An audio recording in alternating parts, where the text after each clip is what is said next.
Mapagpalang araw muli sa ating lahat para po sa ikatlong markahan. Narito pong muli, Ginang Grace Jacob para sa Filipino Baitang 8. Atin naman ngayong talakayin ang paksa, layon at tono.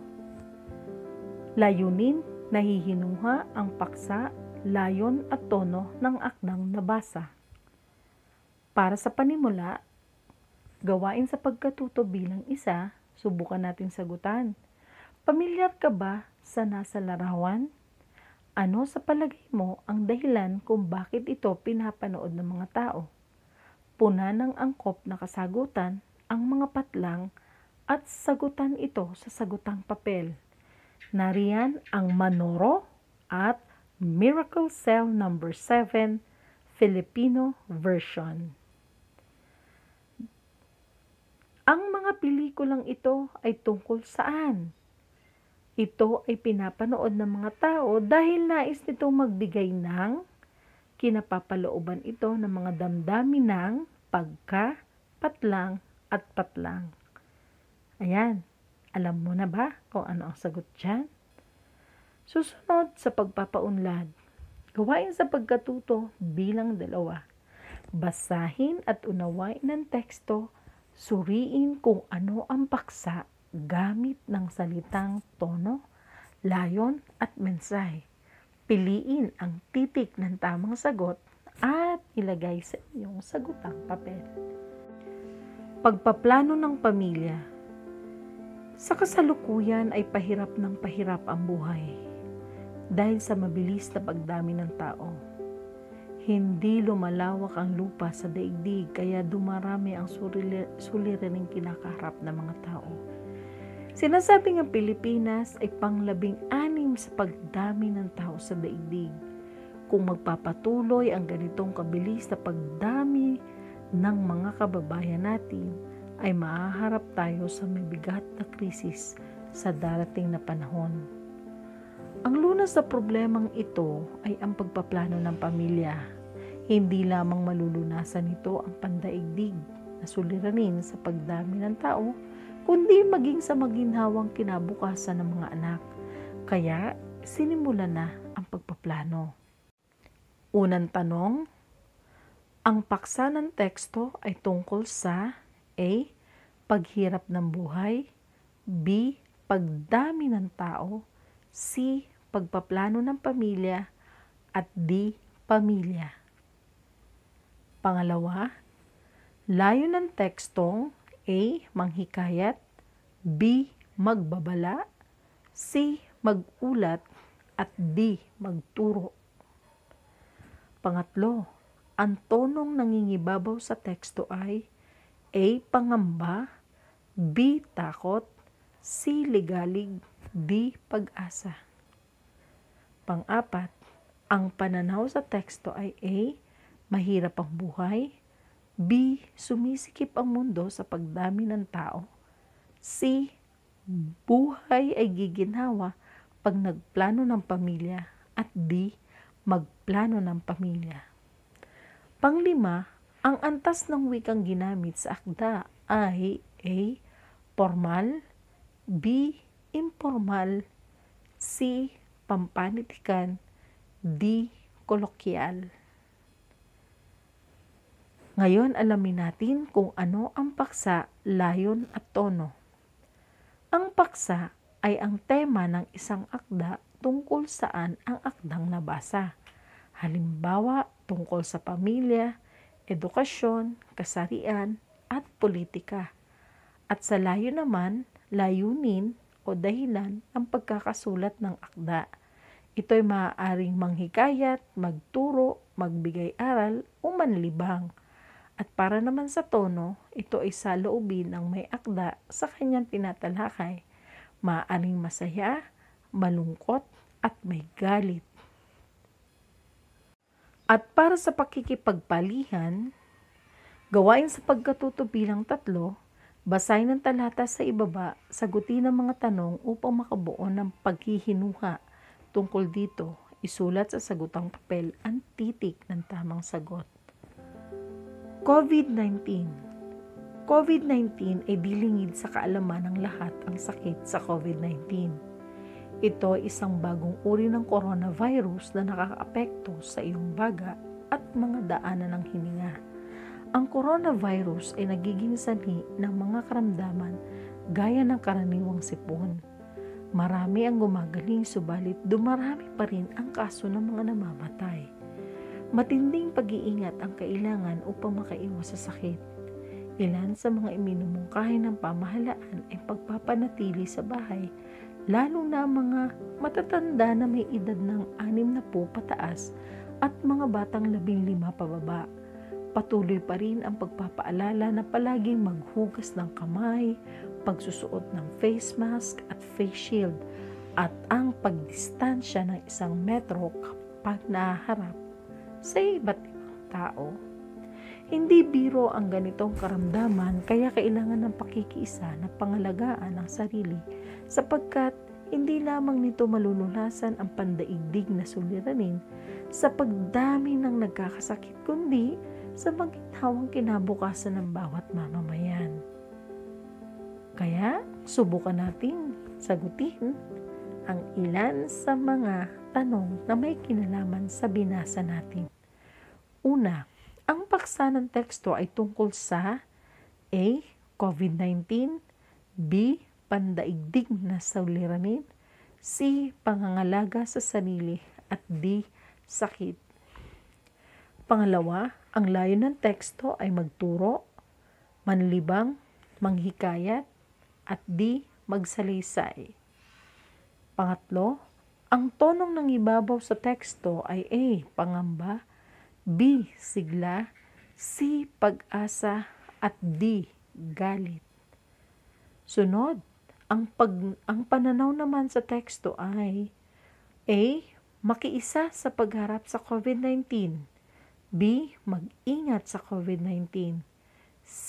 Lumayo sa mga taong may COVID-19, at D. Magsuot ng face mask.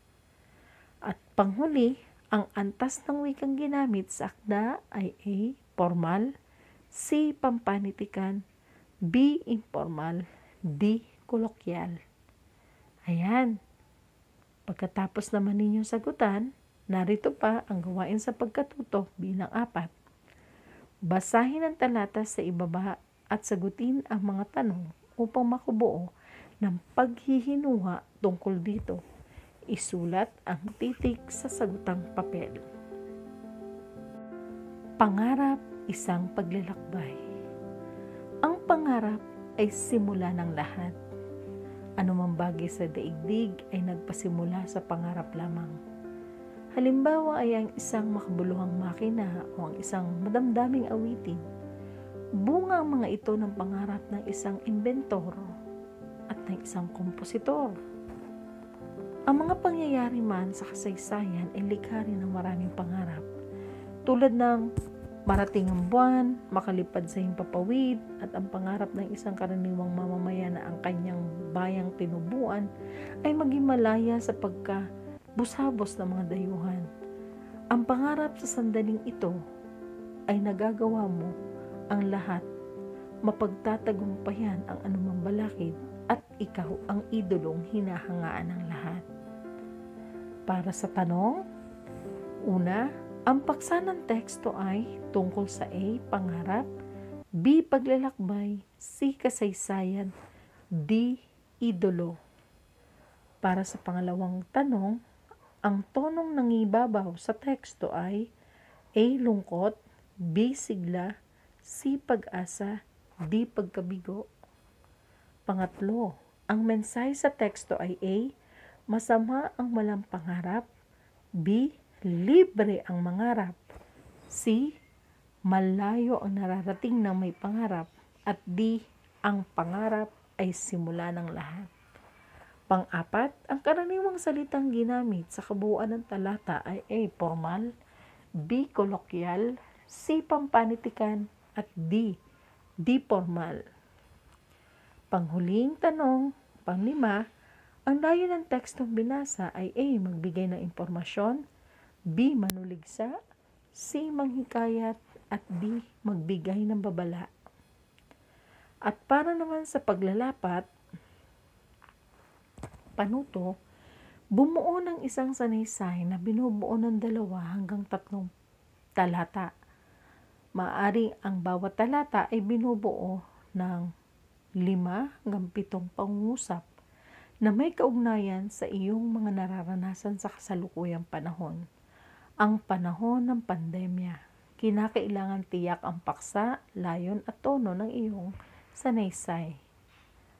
Ang pamantayan sa pagmamarka, nilalaman, kaangkupan ng nilalaman sa pamagat, 7 puntos, presentasyon, nakapaloob dito ang kalinisan at maayos na banghay, 4 na puntos, wastong baybay at gamit ng bantas, 4 na puntos na may kabuuang 15 puntos. Susunod na gawain, panuto, basahin ang akdang Online Learning sa New Normal ng Edukasyon. Puna ng angkop na datos ang talahan na yan sa ibaba ayon sa iyong natutuhan sa araling ito. Simulan na natin. Online Learning sa New Normal ng Edukasyon. Maggie Gerogordo, People's Tonight. Grabe ang epekto ng COVID-19 pandemic sa larangan ng edukasyon. Sa buong mundo at ang anyo ng bagong normal sa edukasyon ay malayong-malayo sa dating normal. Sa ayaw man o sa gusto ng mga guro, magulang, estudyante at mga opisyalis ng kagawaran ng edukasyon, ang CHED at TESDA mas nadadalas at nagiging pangunahing pamamaraan sa paghahatid ng karunungan ang online learning na dati madalang gamitin. Hindi na uubra ang dating normal na tanging sa silid paaralan lang maghaharap ang guro at mga estudyante upang maganap ang edukasyon. May distance o remote learning kung saan mananatiling sabay ang mga estudyante upang aralin ng mga learning modules na ipapadala sa kanila ng teacher gamit ang teknolohiyang tulad ng email, Viber, Telegram at FB, PM. Maaari ding bahay-bahayin ng guro ang paghahatid ng mga modules na ito. Maaari ding gumamit ng TV at radyo para sa learning broadcast upang maihatid ang aralin sa mga bata. Sa Inglaterra, may sikat na atleta at artista ang kanilang isinasama dito para mahikayat ang estudyante na manood at makinig sa mga learning broadcast. Pagkaraan nito, maaaring mag-video conference sa virtual meeting o di kaya bibisita ang guro sa bahay ng estudyante para malaman ng one-on-one sa estudyante. May blended learning o pinaghalong online at distance learning. Meron ding flipped classroom, isang uri ng blended learning kung saan manunood ang mga estudyante sa online lecture, magbabasa ng mga itinakdang aralin, may mga video chat ang mga magkakaklase upang talakayin ang aralin at magtulong-tulong sa pagsasaliksik sa internet ng mga materyales na kailangan upang lalong luminaw, lumawak, sumalim ang kanilang pagkaunawa sa mga konsepto na tinatalakay ng teacher. Meron 2 puna ang mga nangangamba na hindi magtatagumpay ang online learning sa Pilipinas. Una, nabagal ng internet. Pangalawa, maiiwanan ang mga mahihirap sa bagong normal sa edukasyon. Ayon kay Antonio Contreras ng Manila Times, Mayo 7, 2020, noong 2017, 80% ng mga Pilipino na ang edad ay 18 hanggang 24 ay nakakapag-online.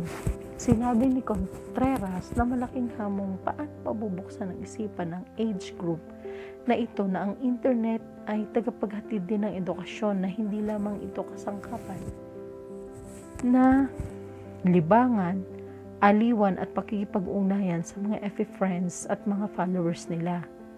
Minungkahi niya na pagsamahin ng edukasyon at libangan sa pagdisenyo ng mga programa sa online at offline learning sapagkat learning should be fun. Sabi ni Alfred Mercier, dapat maging masaya ang karanasan. Ang pag-aaral ay upang hindi makalimutan ng mga mag-aaral ang kanyang mga natutunan. Kung susundin ng DepEd, CHED at TESDA ang mungkahi ni Contreras, hindi mababagot ang mga bata mag-online para mag-aral. Ang bagong normal sa edukasyon ay dapat maging isang masayang karanasan ng bata at teacher. Sa pagkakataong ito, napakalawak na ipinakita at ipinaalam sa atin ng usapin ng online learning sa new normal ng edukasyon. Kung kaya't, ang hinihingi sa panuto, puna ng angkop na datos ang talahanayan sa ibaba ayon sa iyong natutuhan sa aralin. Online learning sa new normal ng mga edukasyon, paksa, layo na tono at ang iyong paliwanag. At para naman sa refleksyon, ang mga mag-aaral ay susulat sa sagutang papel ng kanyang natutunan sa aralin gamit ang mga gabay sa ibaba. Una, naunawaan ko na. Pangalawa, napagtanto ko na. Pangatlo, kailangan ko pa. Lubos po ang aking pasasalamat sa inyong lahat sa patuloy na pagtangkilik ng mga bidyong panturong ito, gayon din po sa Canva applications. Maraming salamat po. Pagpalain po tayong lahat ng Panginoong Yesus.